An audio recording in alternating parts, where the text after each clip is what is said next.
Hi, good morning guys. Happy Blessed Sunday. Ayan, kakatapos ko lang mag-clean outside at saka inside the house, pati dun sa mga dogs. So right now, I'm having my breakfast. Ayan guys, I have here wheaten bread and then I have soup and then yung palaman.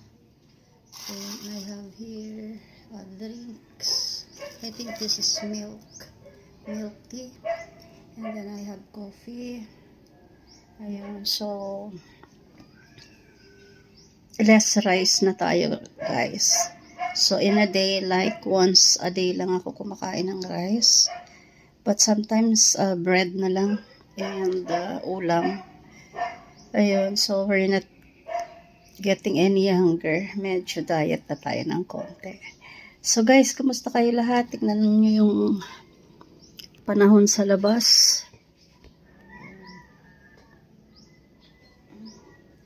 Init.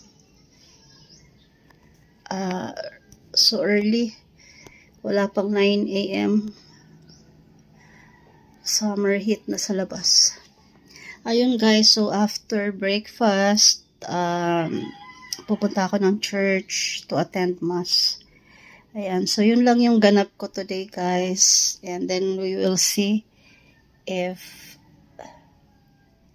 ano pa yung pupuntahan namin ng daughter ko. So for now, ayan guys, mamaya show ko sa inyo. Di sayang, hindi ko nakita yung Anyway, mamaya before pupunta ako ng church to attend mass, papakita ko sa inyo yung outside and inside na kaganapan ko today. So for now, yun lang muna guys. And pasensya na kayo sa itsura ko.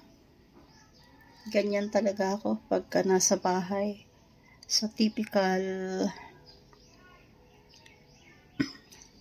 household worker, mother at the same time.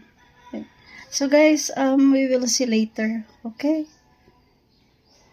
Again, have a blessed Sunday. Bye-bye for now.